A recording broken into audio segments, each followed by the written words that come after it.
Assalamualaikum, hai semua, apa khabar korang? Terima kasih sebab sudah klik video ni dan jangan lupa tekan tombol subscribe.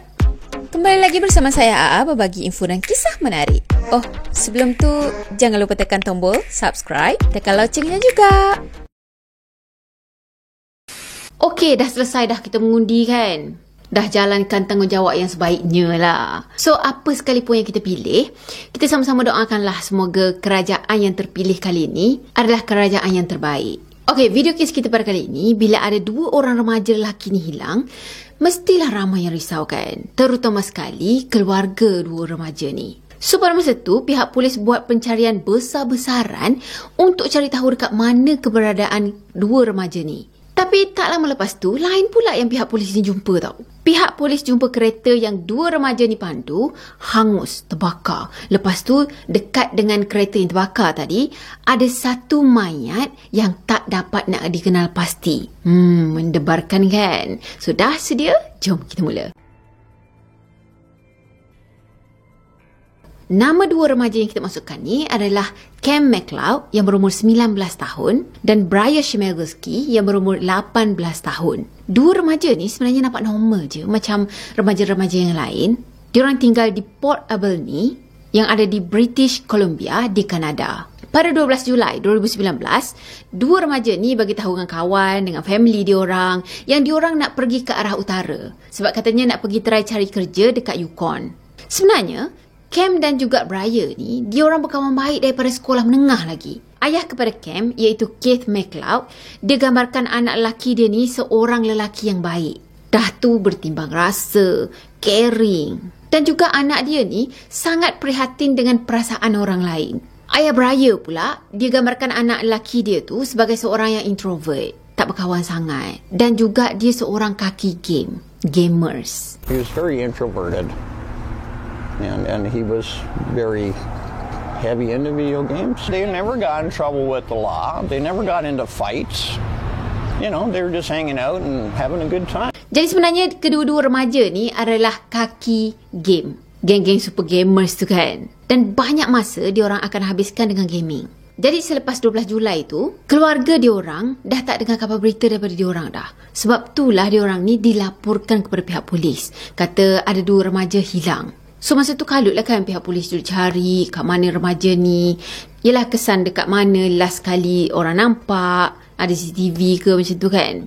Dan pada 19 Julai 2019, pihak polis jumpa truk yang dua remaja ni pandu dah rentung terbakar dekat Highway 37. Teruknya lagi, pihak polis jumpa ada satu mayat ada dekat dengan area van yang terbakar tu. Keadaan mayat tu seolah-olah macam sengaja dibunuh tau. Sebab sebenarnya pada mayat tu sendiri ada kesan tembakan dengan menggunakan SKS Semi-Automatic Rifle. Jadi, sebelum pihak polis jumpa van yang rentung terbakar tadi, diorang sebenarnya dah ada satu kes misteri ni tau. Ya, beberapa hari sebelum pihak polis jumpa van tadi, mereka ada satu lagi kes yang mana ada sepasang kekasih ni dibunuh dengan menggunakan senjata yang sama. Kebetulan, kedua-dua kes ni pun tak jauh tau areanya.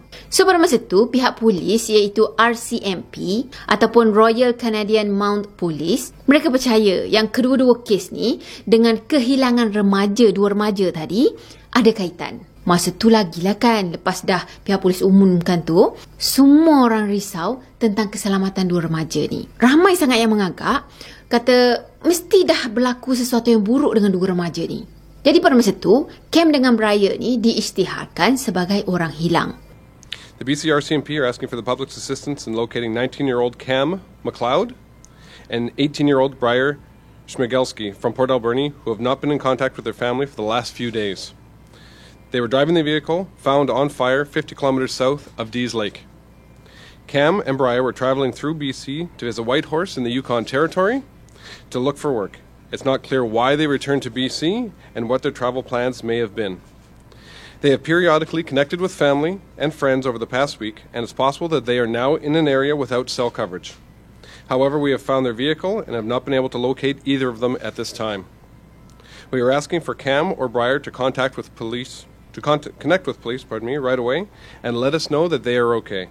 Okey, sebelum tu kita kenal dulu siapa mangsa pasangan kekasih tadi. Mangsa yang dimasukkan adalah China Noeldis yang berasal dari North Carolina dan juga Lucas Robertson Fowler yang berasal daripada Sydney, Australia. Lucas, masa kejadian itu berlaku, dia berumur 23 tahun. Dia dibesarkan di kota Hornsby yang ada di Australia. Dan dia sendiri adalah anak kepada ketua polis NSW iaitu Inspektor Stephen Fowler. Maknya pula namanya Shannon Fowler. Dia ada 2 orang abang iaitu Jacob dan juga Isaac. Dan seorang kakak yang bernama Savannah. Masa dia meningkat dewasa tu, orang yang kenal dia gambarkan dia sebagai seorang yang suka sangat menggembara. Dia seorang pemuda yang bijaksana dan tu dia ada satu senyuman yang sangat menawan. Lucas ni anak keempat, jadi banyaklah antara hobi dia tu dipengaruhi oleh abang dan juga kakak dia ni. Sampaikan dia minat berkhemah, mengembara, lepas tu main basikal atas bukit tu. Dia boleh digambarkan sebagai seorang yang suka adventure macam tu lah kan. Okey, pada tahun 2016, Lucas tadi dia mengembara, dia backpacking. Sebab pada masa tu dia macam nekat untuk mengembara mengelilingi dunia. Jadi masa tu dia jelajah satu daerah ke satu daerah, satu negara ke satu negara kan. Sampailah dekat Croatia. Salah, Croatia. Dan katanya Croatia ni adalah sebuah negara dekat tengah-tengah Eropah sana. Croatia ni sendiri terkenal sangat dengan keindahan semula jadi, pulau-pulau yang cantik, banyak flora dan fauna lah macam tu kan. Jauh sikit daripada bandar. Jadi masa Lucas dia pergi dekat area Croatia tadi, masa itulah dia berjumpa dengan China. China pada masa tu pula dia berumur 24 tahun, yang mana dia lahir pada tahun 1995. Okey, ayahnya China ni namanya Dwayne dan maknya China pula namanya Gladys. Dia ada 3 orang adik-beradik perempuan dan pada masa tu sebenarnya China dia tengah belajar dekat universiti yang ada di North Carolina. Jadi masa Lucas kenal je dengan China tadi, diorang dah rasa macam serasi sebab diorang punya minat ni sama. Diorang suka mengembara. Dan tak lama pun diorang kenal, diorang dah mula bercinta dah. Cuma sebab seorang duduk dekat Australia sana kan, dan seorang lagi duduk North Carolina. So pada masa tu, Lucas terus apply visa working holiday di Kanada. Jadi katanya Christmas tahun tu, diorang sambut Christmas sama-sama. Dan lepas tahun baru tu, Lucas pergi bekerja dekat sebuah ladang ni, yang ada di pedalaman British Columbia.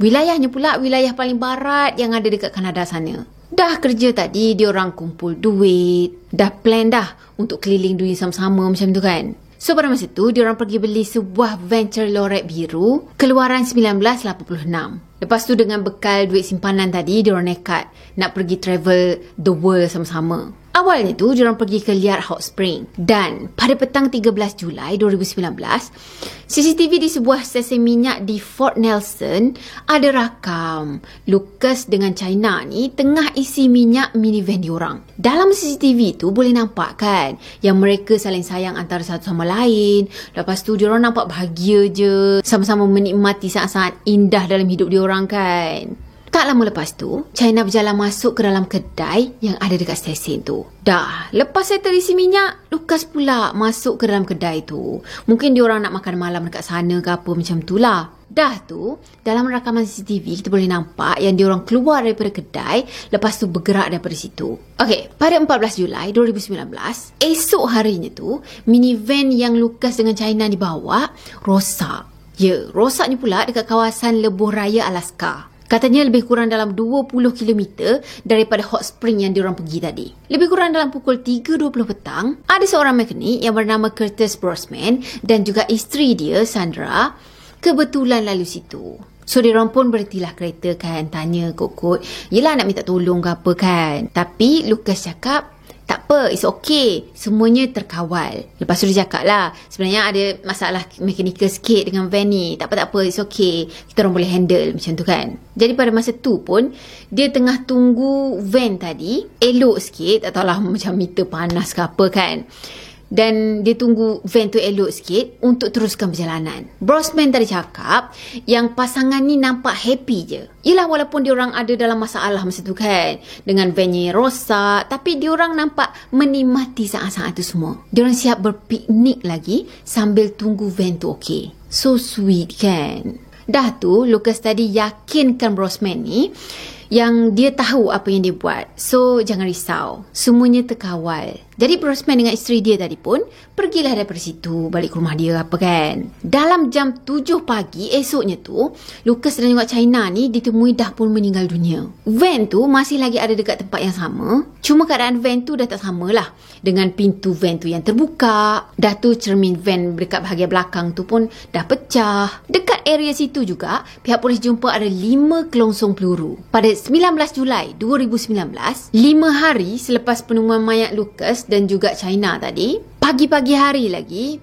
polis diraja Kanada dapat satu panggilan telefon. Si pemanggil tu laporkan ada trak terbakar dekat tepi highway berhampiran dengan East Lake, dekat kawasan Liard Hot Spring tu juga. Kawasan kereta terbakar tu lebih kurang dalam 200 km je daripada kawasan penemuan mayat China dan juga Lucas. So masa tu juga pihak polis pergi ke tempat kejadian. Pada masa tu pihak polis jumpa ada satu mayat beberapa kilometer je daripada trak yang terbakar tu. Mayat tu pula penuh dengan kesan luka, sampaikan habislah darah ni mengelilingi badan dia. Bila pihak polis siasat dengan lebih lanjut, trak yang terbakar tu adalah milik seorang lelaki yang bernama Cam McLeod. Jadi pada masa tu pihak polis tadi pun pergilah tanya keluarga Cam ni kan, betul ke ini trak milik Cam? Dan dia soal siasat girlfriendnya Cam juga. Jadi diorang ni semua bagi kenyataan yang kata Cam dan juga Brian, diorang cakap diorang nak pergi ke arah utara untuk pergi cari kerja dekat sana. Pada masa ni, pihak polis tak tahu lagi identiti mangsa yang meninggal tadi. Cuma mereka pasti itu bukan mayat Cam ataupun Brian. Sebab mangsa ni agak berumur. Jadi sebab mangsa tadi tak dapat nak dikenal pasti siapa dirinya tu kan. Jadi pihak polis buat lakaran dan sebarkan kepada media. Jadi pada masa tu pun, Cam dengan Brian ni masih lagi disahkan sebagai orang hilang. Jadi masa tu heboh lah dekat daerah sana kan, yang kata ada pembunuhan misteri dah berlaku. Dah tu dalam masa yang sama ada 2 remaja pula hilang secara misteri juga. Masyarakat pada masa tu pun hidup berjaga-jaga. Yelah, siapa-siapa pun boleh jadi mangsa seterusnya. Selagi tak tangkap si penjenayah ni, selagi itulah mereka hidup dalam keadaan ketakutan. Jadi beberapa hari lepas penemuan trak milik Cam tadi, pihak polis mula siasat dengan lebih lanjut, dengan lebih terperinci tentang Cam dan juga Brian. Masa itulah pihak polis dapat tahu yang kedua remaja ni sebenarnya dia bukan sahaja BFFFF, forever ever and ever, bukan je sama-sama main game, sama-sama kaki game, tapi diorang juga kongsi satu fantasi yang sama, iaitu nak praktikkan apa yang diorang main dalam video game sana dekat dunia yang sebenar. Katanya Brian, dia mula tak ada kawan sejak tahun 2017 sehingga 2019 sebab dia terlalu syok, terlalu fokus dengan game, sampaikan tak ada masa untuk dia nak pergi melepak dengan kawan-kawan yang lain. Dah tu dia sanjung tinggi dengan Hitler. Dia suka share ideologi yang ekstrim dengan kawan-kawan dia tau. Dah tu dia suka tunjuk gambar dia yang tengah pakai Nazi punya armband tu. Paling ekstrim, dia pernah bagi tahu kawan dia bercerita macam itu, yang dia nak pergi praktik betul-betul macam mana dia bayangkan yang dia nak pergi main game menembak tu dalam dunia yang nyata. Dia cakap, korang boleh bayangkan tak kalau game yang kita main ni betul-betul jadi dekat dunia nyata. Dia macam excited tau bila dia bercerita tentang menembak orang ni. Nampak dah kacau dekat situ. Okey, dalam masa pihak polis tadi pergi siasat profil Cam dan juga Brian, mereka tetap juga giat mencari dekat mana keberadaan 2 remaja ni. Jadi pada masa tu, pihak polis mula jejak daripada awal lagi dua remaja ni keluar daripada rumah nak pergi ke arah utara. Okey, pada pagi 12 Julai 2019, 2 hari sebelum Lucas dan juga China ni dibunuh, Ken dan Brian dia berangkat ke arah utara. Dia tinggalkan rumah diorang dekat Port Alberni sana, naik minivan diorang, dah tu pergi ke arah utara. Pada hari yang sama, ada CCTV yang menunjukkan 2 remaja ni keluar daripada kedai Cabela's. Jadi dekat Cabela's sana sebenarnya ada jual senapang juga. So pada masa tu, pihak polis nampak dalam CCTV yang Cam dan juga Brian dia keluar daripada kedai Cabela's tu dengan bawa senapang, iaitu senapang SKS dan juga kek. Ya, kek untuk makan. Pada 15 Julai dalam pukul 7 petang, pada hari yang sama Lucas dan juga China ni terbunuh, iaitu pada 15 Julai dalam pukul 7 petang pada masa tu, ada CCTV dekat satu stesen minyak berhampiran dengan Whitehorse dan juga wilayah Yukon macam tu. Dekat situ ada terakam yang Cam dan juga Brian ni pergi beli petrol. Tak heran pun sebenarnya kalau beli petrol dah memang sesa minyak kan. Beli petrol lah apa lagi. Tapi dia beli petrol tu dalam satu bahalang macam tu tau. Dan satu bekas. Sebenarnya ada yang hampir-hampir nak jadi mangsa juga tau. Kejadian ni berlaku pada 17 Julai. Yang mana 2 hari selepas kematian Lucas dan juga China tadi. Masa tu, Kenneth Albertson lepas dia memandu 15 jam berturut-turut, dia dah rasa penat, rasa mengantuk, letih kan. Jadi dia pun parking lah dekat tepi jalan. Dah tu, dia pergi tidur dekat belakang kereta dia. Dekat seat penumpang tu kan. Masa tu dia perasan tau. Yelah walaupun dia nak tertidur dah. Tapi dia perasan lah. Ada satu van ni slow je lalu dekat tepi kereta dia. So, masa tu dia fikir, tak ada apalah, mungkin orang fikir kereta dia rosak ke apa kan, nak tengok lah kan macam tu kan. Tapi van tadi patah balik, lepas tu dia pergi parking dekat depan kereta Kenneth. Macam menghalang kereta Kenneth lah. And then the passenger door on the truck opened and someone stepped out holding a long gun. And that got my attention. He closed the door and at that point he started what I would call stalking behavior. Slightly crouched, walking as if he's trying to walk quietly, holding his gun in what I would call a low ready position. Masa tu Kenneth dah rasa macam tak sedar hati. Dia terus melompat ke seat depan dekat tempat memandu tu kan. Lepas tu dia terus pecut laju lari daripada situ. Sempat jugalah Kenneth ni macam intai siapa yang berhenti dekat depan dia tu kan. Siapa pemuda tu. Tapi katanya pada masa tu diorang ni tutup mukanya. Okey, pada 19 Julai, sekali lagi 2 remaja tadi dirakam dalam satu CCTV, sesi minyak juga, yang berhampiran dengan teres BC. Pada masa tu, diorang tak lagi pandu van diorang, tapi diorang pandu R4. Pada 21 Julai, ada CCTV yang rakam Cam dan Brian ni masuk dekat sebuah kedai yang ada di bandar kecil di Moda Lake, dekat wilayah Saskatchewan, Kanada. Sampai sini je, diorang dah pandu lebih daripada 1,300 batu menuju ke arah Teluk Hudson. Jadi, pada 22 Julai, lepas seminggu Lucas dan juga China dibunuh, pada masa ni, pihak polis mula percaya yang 2 remaja ni bukanlah mangsa. Tapi diorang adalah pemangsa. Diorang yakin yang ketiga-tiga mangsa kes bunuh ni ada kaitan dengan 2 remaja tadi. Atau lebih tepatnya lagi, diorang yakin yang 2 remaja ni adalah pembunuh. Cam and Briar are no longer considered missing. The RCMP are now considering Cam McLeod and Briar Schmegelski as suspects in the Dees Lake suspicious death and the double homicide of Lucas Fowler and China Dees.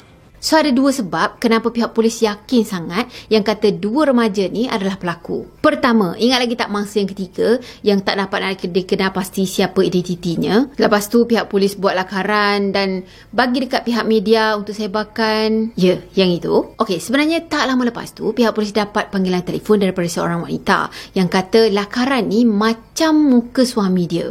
Dan kebetulan suami dia pun pergi dekat area yang sama juga yang pihak polis ni jumpa mayat. Dah tu yang paling penting, dia dah lost contact dengan suami dia sejak daripada pihak polis jumpa mayat tu. Tak lama lepas tu pihak polis buat DNA test. Dah tu memang sah lah yang si mangsa ni adalah suami kepada pengadu tu. Mangsa yang dimaksudkan adalah Leonard Dick yang berumur 64 tahun. Leonard ni sebenarnya dia seorang pensyarah botani di University of British Columbia. Dalam masa kejadian tu berlaku, sebenarnya Leonard tengah mengembara. Solo camping katanya. Memang hobi dia suka sangat meneroka alam semula jadi macam tu kalau dia ada waktu lapang. So, itulah cara dia untuk release tension kan. Kereta milik Leonard pula adalah kereta yang sama yang 2 remaja ni pandu, iaitu R4. Dah tu, ada satu CCTV tu tiba-tiba je diorang boleh pandu R4 kan.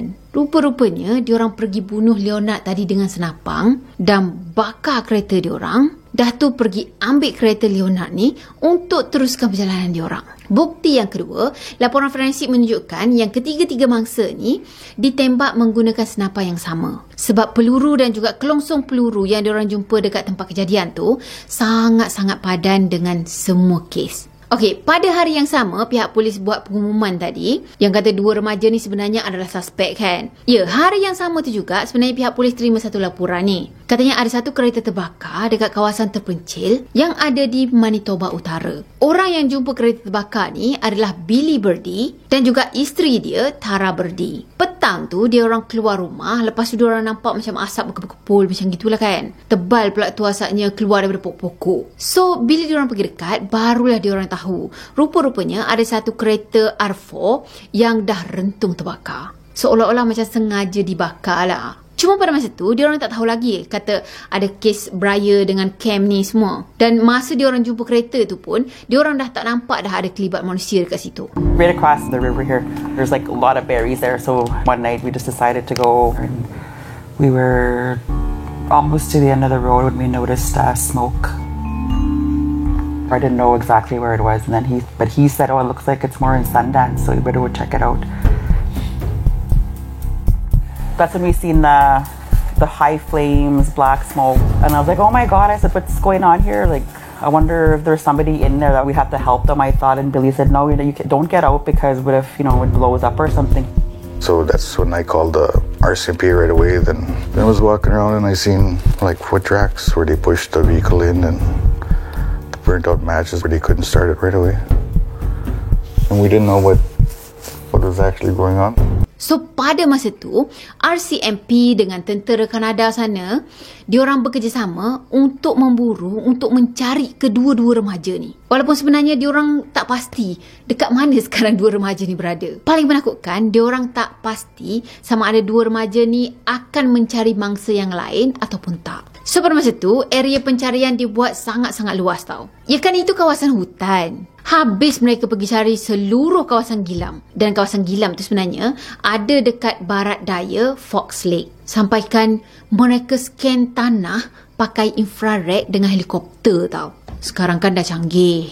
Dah tu, pihak tentera buat jadual penerbangan dekat laluan di seberang Sungai Nelson. Laluan kereta api dekat situ pun kena lockdown. Ialah sebarang aktiviti dekat area situ perlu dihentikan sebab pihak polis nak kena cari juga kat mana dua remaja ni. Diorang cari pakai anjing pengesan tau. Lepas tu pergi pakai drone lagi. Yelah untuk kawasan-kawasan yang agak bahaya kan. Kenderaan tentera pun duk meronda atas jalan raya. Memang gila gambarannya tu pun kita boleh nampak yang pencarian ni dibuat secara besar-besaran. Tapi kelibat Cam dan juga Briar tetap juga tak ada tau. Pandai diorang menyorok. Kesiannya pada masa tu, sampaikan masyarakat setempat sana takut nak keluar rumah. Yelah takut jadi mangsa seterusnya. Isteri Billy, Tamara tadi, dia cakap apa tahu?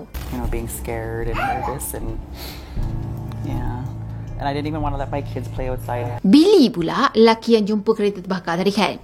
Dia memang sangat arif dengan kawasan sekitar situ. Terutama sekali kawasan hutan dan juga Sungai Nelson. So masa tu dialah, Billy ni lah orang yang tolong pasukan RCMP untuk jejak kedua-dua remaja ni. Okey, pada 1 Ogos, selepas 11 hari Cam dan juga Briar ni pergi bakar kereta R4 tadi, akhirnya ada petunjuk baru yang muncul. Nampaklah sikit ada sinar cahaya kat situ kan. Pada masa tu, diorang jumpa backpack milik Briar ada di Woodland. Katanya dekat je dengan kereta yang mereka bakar tu. Dekat situ juga pihak polis jumpa beratus-ratus peluru yang belum digunakan. So pada masa tu, pihak polis fikir mungkin ini adalah arah yang budak-budak ni pergi. Yang budak-budak ni tuju.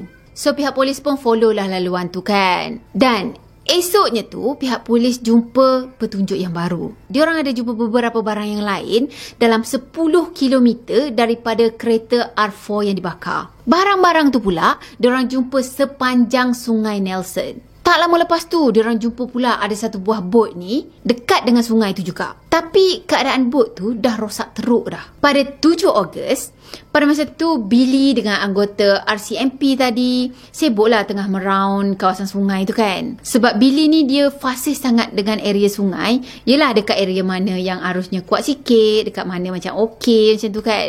So Billy ni lah yang bawa anggota RCMP tadi. Masa tu diorang pergi meronda dekat area tepi-tepi tebing sungai. Kok lah ada sisa-sisa petunjuk yang lain pula kan yang diorang jumpa. Datuk Billy sebenarnya dia dikenali sebagai hero dalam kes kali ni. Sebab dengan pengetahuan kawasan hutan dan juga sungai yang katanya agak bahaya jugalah.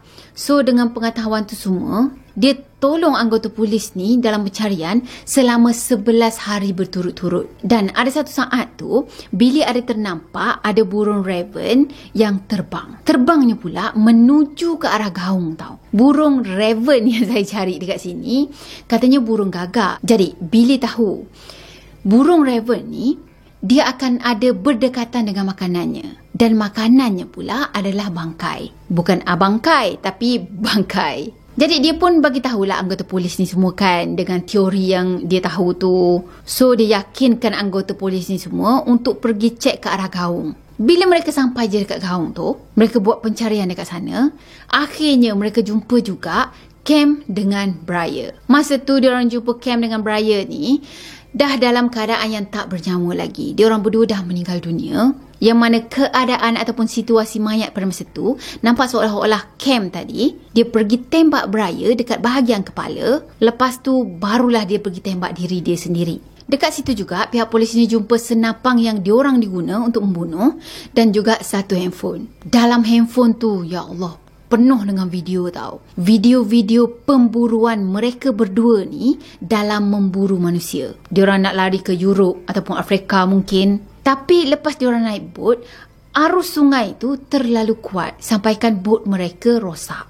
Jadi diorang terpaksalah batalkan niat diorang untuk lari pakai bot. Dah tu Briar cakap yang diorang dah prepare dah untuk mati. Tapi sebelum tu diorang nak pergi cari mangsa baru.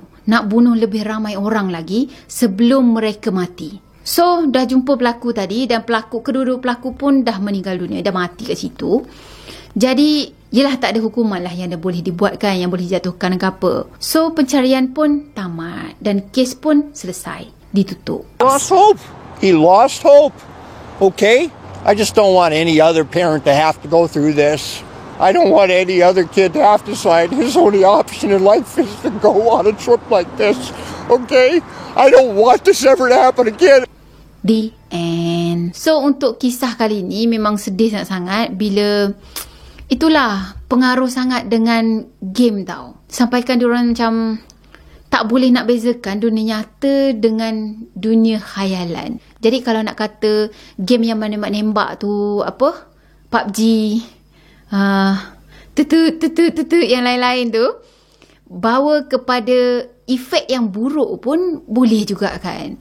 Tapi tak semua orang lah yang berfikiran macam tu. Dan harap-harap sangat dekat Malaysia ni tak adalah orang yang fikir macam tu kan. Yelah kalau kat dalam game tu kan kita sedap je menembak orang. Oi engkau mati. Dan orang yang kita tembak tu adalah orang lain yang tengah online. So bagi orang yang tak boleh nak digest dalam otak dia ni, aku dah bunuh orang. Yelah kat orang yang tengah play dekat sana tu. Jadi mungkin sebab tu jugalah macam dia jadi pengaruh tau dalam otak dia ni. Dia dah tak boleh nak proses dalam otak dia ni. So dia fikir benda tu biasa. Kalau bunuh orang tu biasa. Bahaya juga kan. Jadi awasi anak-anak anda. Okeylah, saya rasa sampai di sini untuk video kali ini. Saya harap korang sukakan video ini. Dan macam biasa, kalau korang suka video ini, jangan lupa tekan tombol like, komen, share dan juga subscribe. Jumpa lagi next video. Bye-bye. Assalamualaikum warahmatullahi wabarakatuh. Bye-bye.